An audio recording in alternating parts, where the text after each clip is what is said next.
안녕하십니까. 거꾸로 투자하는 쇼킹 부동산입니다. 집값은 오르겠지만 내 집만 원도 안 된다. 시작해 보겠습니다.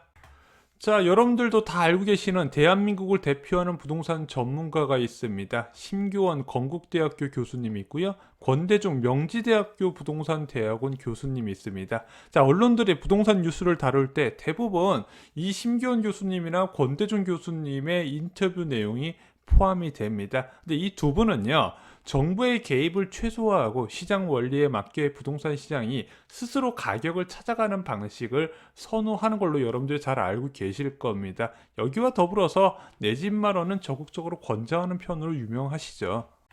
자, 근데 한 언론 보도를 보니까 최근 두 분이 이렇게 인터뷰를 하셨습니다. 자, 올해 집값 오를 가능성이 있냐 이렇게 물어봤더니 심경 교수님은 올해는 보합일 것 같다. 권대중 교수님은 오르긴 오르는데 2020년보단 더 오를 것 같다 이렇게 답변을 하신 겁니다. 그런데 진짜 의외였던 것은 심경 교수님은 실수요자도 단기적으로는 고점 매수일 가능성이 있어서 주의를 요구했고요. 권대중 교수님이 고지 올해 주택 구입에 나설 필요가 없다고 밝혔습니다. 이번 굉장히 시장을 좀 긍정적으로 많이 보시는 분 중 한 분인데 실수요자마저도 주택 구입에 나설 필요가 없다 이렇게 언급을 한 거예요. 그 이유를 봤더니 등록 임대주택 160만 가구의 등록 기간이 끝나는 2023년까지 매물이 출현하기 때문에 앞으로 공급이 늘어나면 가격 조정 가능성이 있어서 지금이 고점일 우려가 있다 이런 부분을 언급을 한 것 같습니다. 자, 오를 것 같은데 왜 사지 말라고 하지? 지금 사서 내년까지 1, 20% 급등하면 몇 억 수익이잖아. 지금 다들 그렇게 돈 벌고 있는데 나도 좀 사볼까 이런 생각하시는 분들 많이 계시죠. 그리고 좀 조정받을 것 같으면 수익 났을 때 팔면 되잖아. 이렇게 생각하시는 분들도 굉장히 많을 겁니다. 근데 두 분의 교수님 인터뷰 말고도요. 쇼킹 부동산에서 최근 영끌 투자하지 말라고 많이 말씀드리죠. 이 영끌 투자가 갭 투자하지 말라는 얘기가 아니에요. 내 집 마련을 위해서 기존 주택 사는 것까지도 이제는 다시 고려해야 될 시기가 왔다는 겁니다. 자, 부동산 가격은 하나의 변수로 시장이 결정되지 않습니다. 정부의 정책 부분이나 공급적인 부분, 금리적인 부분, 거시 경제까지 복합적으로 봐야 되는데 가장 크게 영향을 준다고 보는 부분은 역시 공급과 금리적인 측면이죠. 그런데 부동산 시장을 굉장히 부정적으로 보는 저도요. 당장 2022년까지 부동산 하락을 전망하기는 어려운 상황입니다. 일단 기준금리가 너무 낮아요. 그러면 이 기준금리를 언젠간 정상화할 것 같은데 정말 빠르게 예측해봤자 올해 한 차례 올릴까 말까 하고요. 내년에 분기마다 올린다 하더라도 1.75%밖에 안 됩니다. 1.75%에서도 부동산 시장이 영향을 받으려면 또 6개월에서 1년 정도 지나고 영향을 준다고 그랬잖아요. 그러면은 아무리 금리 인상에 따른 영향은요, 빨라봤자 2022년 말부터예요. 게다가 서울 아파트 입주 물량이 2019년, 2020년 4만 호 규모를 유지했었는데 2021년에 2만 호, 2022년에 12,000호 수준으로 크게 줄어듭니다. 평균 대비 부족하다는 거죠. 자, 이런 사실을 집주인들이 모를까요? 더 잘 알죠. 그렇기 때문에 당장 안 팔려도 급할 게 없다는 겁니다. 그리고 굳이 싸게 팔 생각도 없는 거예요. 그리고 많은 다주택자들이 임대사업자 제도를 통해서 장기간 보유 전략을 선택했고요. 임대사업자 등록하기 싫어하시는 분들은 증여를 선택하면서 지금 시중에 생각보다 매물이 적은 상황입니다. 근데 저는 이제 임대사업자 제도를 통한 매물 증가는 권대중 교수님과 다르게 실제 2025년 이후부터 많이 풀릴 거라고 보여지고 있어요. 왜냐면은 자, 임대사업자, 아파트 임대사업자가 언제 많이 등록됐냐면은 2017년과 2018년에 많이 등록이 됐습니다. 양도세 중과제도 확대 전후로 해서 많이 등록이 됐는데 3분의 2 이상이 8년짜리를 등록을 했어요. 그럼 2025년부터 나올 수 있다는 부분이죠. 자, 이렇게 느긋한 매도자가 있는 반면에 오히려 급한 것은 매수자입니다. 전세가 급등은요, 실수요자를 급하게 만들거든요. 그나마 최근에 거래량이 줄어들 수 있었던 부분도 계속 치솟았던 전세 가격이 다소 안정된 수치가 나타날 수 있는데 이게 솔직히 얼마나 갈지는 저도 잘 모르겠는데 좀 장기적으로 전망 보면 좀 부정적으로 보여요. 그래서 지금 부동산 시장 상황을 보면은요, 거래는 분명히 줄고 있거든요. 근데 신고가는 계속해서 찍혀지고 있습니다. 자, 그럼 이런 상황에서 왜 내 집만 원도 하면 안 되는지 좀 정리를 드려보고자 합니다. 자, 세 가지 이유로 나눠 설명드리겠습니다. 첫 번째, 대출 제한 부분이에요. 자, 가격이 오르면 오를수록 수요자들은 대출에 의존해야 되는데 그 환경이 바뀐다는 부분입니다. 제일 먼저 신예대율 규제가 적용을 코앞에 두고 있어요. 올 7월부터 시행이 되죠. 원래 2020년에 적용됐어야 되는데 코로나19 상황으로 올해 7월로 미뤄지게 됐습니다. 그런데 이 신예대율 규제가 지금 모든 은행들이 거의 다 100%를 넘긴 상황이에요. 자, 그럼 이 100% 이하로 낮춰야 되는데 여기서 더 대출을 늘리고 싶으면 여기서 자금을 땡겨와서 대출해 줘야 된다는 부분이죠. 그동안 은행들이 마음 놓고 대출해 줄 수 있던 환경에서 바뀌게 된다는 겁니다. 또 하나 이제 신용대출 규제도 강화될 거예요. 왜냐면은 가격이 오르면 오를수록 주택담보대출은 한계가 있어요. 10억 초과 주택은 아예 안 되다 보니까 갭 투자자들이나 내 집 마련 실수요자나 모두 다 신용대출에 크게 의존을 하고 있는데 너무 신용대출 쏠림이 강하다 보니까 작년 11월에 신용대출 관리 방안이 나왔습니다. 그리고 그 2020년 11월에 나왔던 신용대출 관리 방안 후속이 올 1분기에 나올 겁니다. 어떤 내용이 나올까요?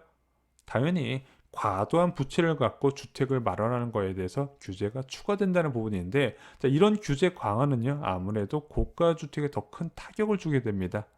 게다가 대출 금리도 변화될 조짐이 나와요. 지금 10년물 국채 수익률은 계속 올라가고 있었는데 대출 금리는 끄떡이 없었던 이유는 대출 금리에 영향을 주는 5년 이하의 중기 채권 가격이 변화가 없었기 때문입니다. 그런데 최근에 이 중기채권 가격이 이번 주부터 가격 변화세가 나타나면서 금융채 금리가 계속해서 올라가고 있습니다. 자, 이 5년물 금융채 금리는요, 대출 금리의 척도가 되는 지표인데 지금 계속해서 올라가고 있고 앞으로도 올라가고 있어요. 이 영상을 찍는 과정에서 미국 국채 수익률이 1.5%까지 치고 올라갔습니다. 한국 10년물 국채 수익률도 지속적으로 올라갈 것이고 결국에는 중기, 단기 채권 금리도 같이 올라가면서 대출 금리는 시장 금리와 상관없이 올라간다는 부분이죠.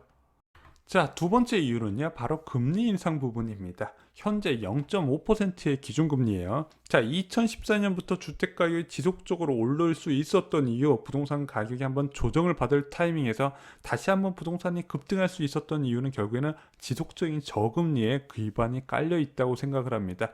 이 0.5%의 기준금리가 1%도 안 되는 예금금리를 만들었고 2% 중후반의 신용대출금리 그리고 주택담보대출금리를 만들었습니다. 자, 이 예금금리, 낮은 예금금리와 신용대출금리는요 갭투자 증가 요인이 되고요. 신용대출금리와 주택담보대출금리가 2% 수준까지 낮아진 것은 실수요자 증가 요인이 되고 있습니다.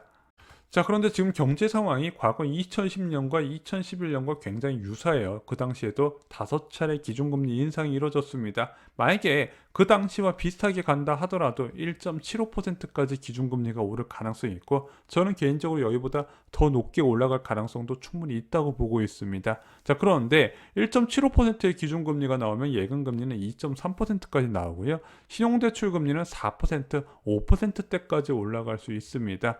자, 주택담보대출 금리는 3% 후반에서 4% 초반까지 나올 수도 있다는 부분이죠. 아무래도 이런 식으로 신용대출 금리가 올라가다 보면 높아진 주택 가격에 대한 수요가 더욱더 줄어들 수 있습니다. 이것도 고가 주택에 영향을 주는 부분인데, 자, 그러면은 기존의 고가 주택을 많은 대출을 끼고 샀던 사람들이 매도하게 될 때 받아줄 사람이 있어야 되는데 이런 식으로 예금 금리가 올라가게 되면은 주택의 투자자들이 확실하게 줄어드는 효과가 나타난다는 부분이죠.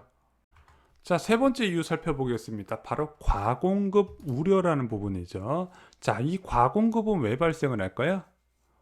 정부의 주택 공급 증가 발표 시점과 입주 시점의 차이가 나타나는데 부동산 시장 실질적인 입주가 이루어져야 안정이 되는 겁니다. 그래서 정부에서는 계속 주택 공급 대책을 발표함에도 불구하고 주택 가격이 지속적으로 오르게 되면 오를 때마다 공급 대책이 나오게 됩니다. 그래서 문재인 정부에서 거의 매년 주택 공급 대책 발표가 나왔죠. 그리고 올해 2021년까지 18만 호 추가 대책이 나오면서 총 63만 2천 호의 신도시 계획이 잡혀 있는 상황입니다.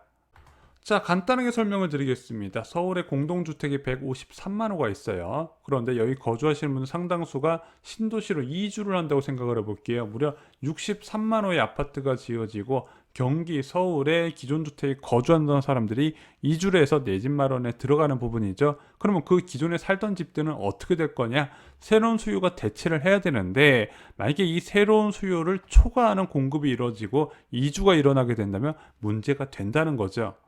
그래서 항상 신도시가 본격적으로 입주되는 시기에 주택 가격은 안정을 찾았습니다. 여기서 말하는 안정은요, 그냥 집값이 안 오르고 가만히 있었다는 게 아니라 오히려 하락까지 이끌었다는 부분이죠. 1기 신도시도 그렇고 결국에는 2기 신도시도 부분적으로 성공을 했습니다.